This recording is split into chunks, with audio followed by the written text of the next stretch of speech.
यही भाजपा आरएसएस के लोग, ये सपोले जो आजादी के समय देश को आजाद नहीं होने देना चाहते थे, यही सपोले आज भी देश को गर्त में ढकेल रहे हैं। 2.25 वाला कानिया लाला हरामदेव पूरे देश में भू माफिया कैसे बना, 35,000 करोड़ का व्यापारी कैसे बना, कैसे राष्ट्रीय जोकर गोबर पात्रा पुई पुई करने वाला है। तो 10 रुपया बच्चा को दीजिएगा, 10 को 100 रुपया में बच्चा सब पुई पुई करने लगेगा।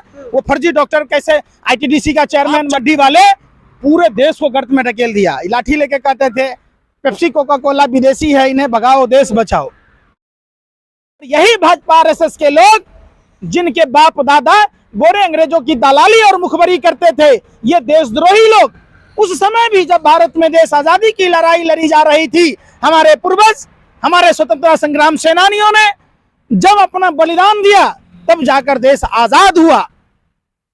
उस समय इन लोगों के आंदोलन को कमजोर करने के लिए सावरकर, गोडसे, हेडगेवार, जो आरएसएस और भाजपा के तमाम लोगों ने गोरे अंग्रेजों की दलाली की, मुखबरी की। 1941 में मुस्लिम लीग के फजाउल हक के साथ श्यामा प्रसाद मुखर्जी ने बंगाल प्रेसिडेंसी में सरकार बनाई।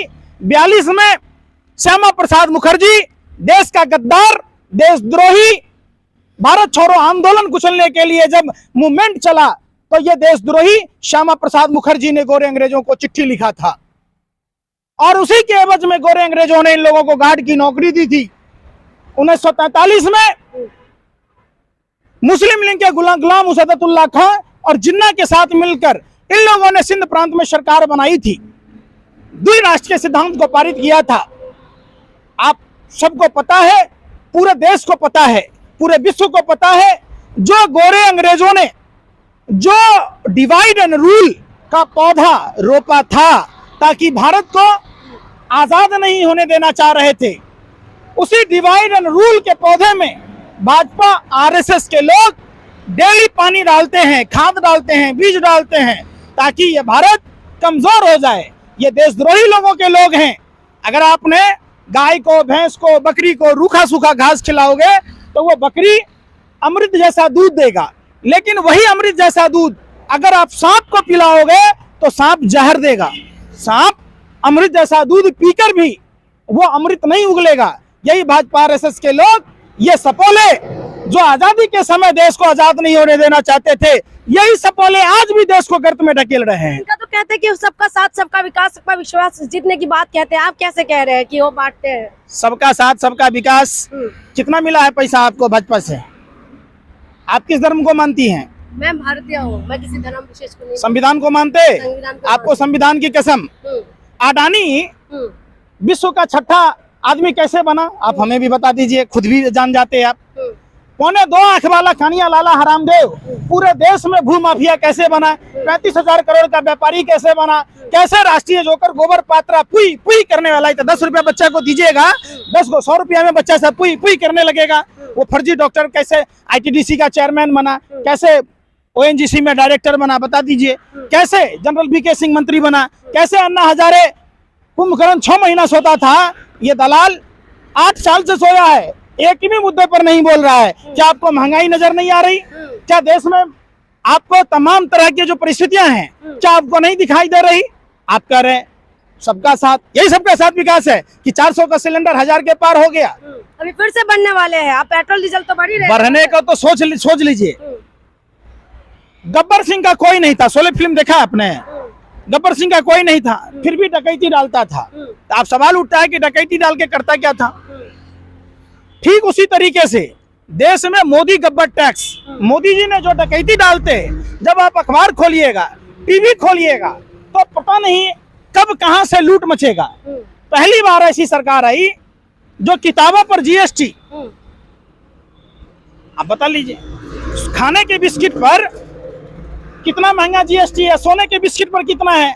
मतलब इनको गरीबों से कोई प्यार नहीं है। सिर्फ और सिर्फ गोवलकर के सिद्धांत को ये मानने वाले लोग, आरएसएस के द्वितीय गुरु रॉयल सीक्रेट सर्विस के गोवलकर, जिस गोवलकर ने कहा था 95% लोगों को गरीब बनाना, 5% लोगों के हाथ में सत्ता का केंद्रीकरण देना, आज उसी एजेंडे पर ये काम करने वाले हाफ चड्डी वाले पूरे देश को गर्त में ढकेल दिया। लाठी लेके कहते थे पेप्सी कोका कोला विदेशी है, इन्हें भगाओ देश बचाओ। आज भारत का संपूर्ण जो मैन्युफैक्चरिंग हब था सबको ध्वस्त करके इन्होंने विदेश से सामान मंगाना शुरू किया और अपने पार्टी फंड में चंदा लेना शुरू किया। देखिए 2-2 कंटेनर 30,000 टन हेरोइन पकड़ा गया।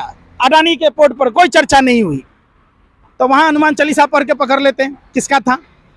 तो ये सब क्या मुद्दा भटकाने के लिए है क्या? देखिए धर्म एक चमौटी है, समझिए। जैसे घोड़े के आंख में चमड़े की चमौटी लगाई जाती है कि घोड़ा सड़क के बाएं दाएं नहीं देखेगा, हरियाली नहीं देखेगा, उसको चरने के लिए नहीं जाएगा। देश में धर्म का जो व्यापार है वो इसी तरीके से है। एक बात बताइए, जिस महिला की उत्तर प्रदेश में चुनी हुई महिला की साड़ी खोल ली गई, वो वहां हनुमान चालीसा क्यों नहीं पढ़ने गए, क्यों नहीं बचाने गए? जिस हाथरस में जो घटना हुई बहन मनीषा के साथ, वहां हनुमान चालीसा पढ़ते। हनुमान चालीसा पढ़ना इनका मकसद नहीं है। हनुमान जी दुनिया के तमाम जो दुख है, ऐसा कोई दुख नहीं, तकलीफ नहीं जिसके लिए पढ़ने से वो दुख तकलीफ दूर नहीं होता हो। किसी को तकलीफ देने के लिए हनुमान चालीसा नहीं पढ़ा जाता है, तकलीफ की मुक्ति के लिए पढ़ा जाता है। हनुमान चालीसा पढ़ना है, मस्जिदों के सामने आ जाते हैं लाउड स्पीकर में, फिर अलग अलग तरीके की बयानबाजी, क्या किस नजर से देख रहे हैं आप? जब मोहब्बत लिखा है गीता और कुरान में, तो ये कैसा झगड़ा है हिंदू और मुसलमान में?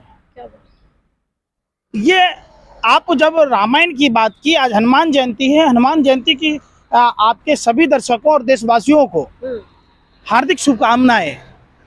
रामायण देखा है लोगों ने, रामायण में हनुमान जी, राम भक्त हनुमान की जो भूमिका है वो लोगों को भला करने के लिए है, साफ स्पष्ट है। हनुमान जी को जब भी लोग याद करते हैं, हनुमान जी उनकी सुरक्षा के लिए आते हैं, उनको मदद करने के लिए आते हैं, ना कि हनुमान जी विध्वंस के लिए जाने जाते हैं। रामायण आपने देखी होगी, रामायण की बहुत चर्चा करते हैं भाजपा आरएसएस के लोग।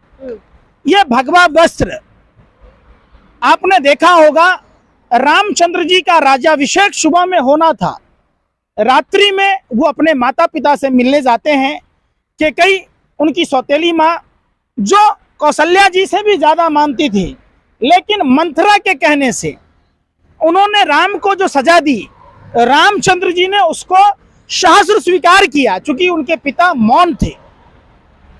रामचंद्र जी चाहते तो लोगों को बटोर कर मीटिंग कराते, थाना पुलिस करते, लेकिन उन्होंने तो नहीं किया। उन्होंने राजसी ठाट बाट सब कुछ छोड़ छाड़ कर भगवा वस्त्र पहनकर वन गमन कर गए। तो राम और कृष्ण की चर्चा और हिंदू धर्म की चर्चा इसलिए की जाती है, त्याग, तपस्या, बलिदान, क्षमा, परोपकार के लिए। उसी रामायण में आपने देखी होगी, नारी के सम्मान की बात करते हैं प्रभु श्री राम, नारी के सम्मान की बात करते हैं प्रभु श्री कृष्ण। अगर द्रौपदी के चीरहरण होने के समय अगर प्रभु श्री कृष्ण नारी के सम्मान में नहीं आते तो द्रौपदी का चीरहरण हो जाता। नारी के सम्मान में प्रभु श्री राम ने लंका तक की यात्रा तय की, रावण का वध किया। आपने हनुमान जी की चर्चा की, प्रभु श्री राम के भाई लक्ष्मण जी जब मूर्छित थे तो उन्होंने ताली थाली नहीं बजाई, दिया टॉर्च मोमबत्ती नहीं जलाया और उन्होंने लाउड स्पीकर नहीं बजाया। उन्होंने क्या किया? उन्होंने संजीवनी बूटी मंगाई, सुसैन वैद्य को बुलाया।